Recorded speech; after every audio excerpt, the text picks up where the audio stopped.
बेटी बेटों से कम नहीं। एक गांव में राम सिंह और पद्मा पति पत्नी रहते थे। कुछ समय बाद उनका बच्चा होने वाला था।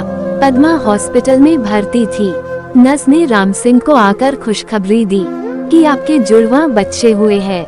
राम सिंह ने कहा कि दो लड़के, लेकिन नर्स ने कहा कि एक लड़का एक लड़की। राम सिंह लड़की नहीं चाहता था, क्योंकि लड़की की शादी में होने वाले खर्चे से वह डरता था।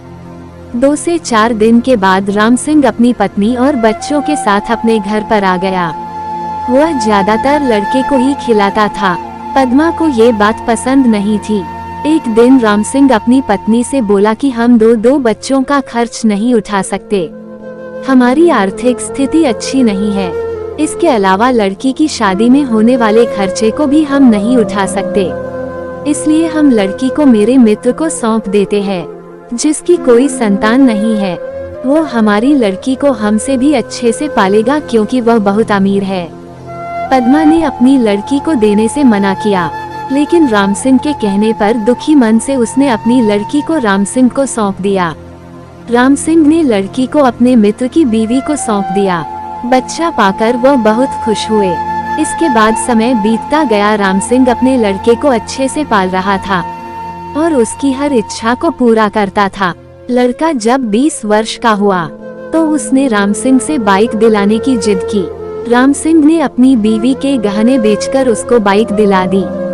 कुछ समय बाद उसने अपने लड़के के लिए खेत बेचकर एक दुकान खुलवा दी, जिससे वो कुछ कमाने लग गया।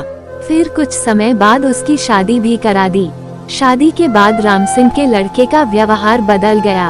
वो अपने पिता से बोला, आप मेरे ससुराल वालों को ताना मत मारा करो। रोज रोज वह किसी न किसी बात पर अपने माँ बाप से झगड़ा करता था। एक दिन उसने राम सिंह और पद्मा दोनों को उन्हीं के घर से बाहर निकाल दिया। बहुत समझाने पर भी वह नहीं माना। राम सिंह और उसकी पत्नी एक मंदिर में गए। वहां पहुंचकर पद्मा ने राम सिंह को कहा कि मंदिर का प्रसाद खा लेते हैं। जब वो मंदिर पर प्रसाद ले रहे थे तो वहां पर राम सिंह के मित्र की पत्नी आ गई। उसने राम सिंह को पहचान लिया।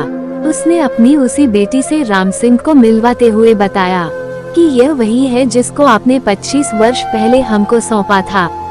आज यह एक डॉक्टर है और वृद्धाश्रम भी चलाती है।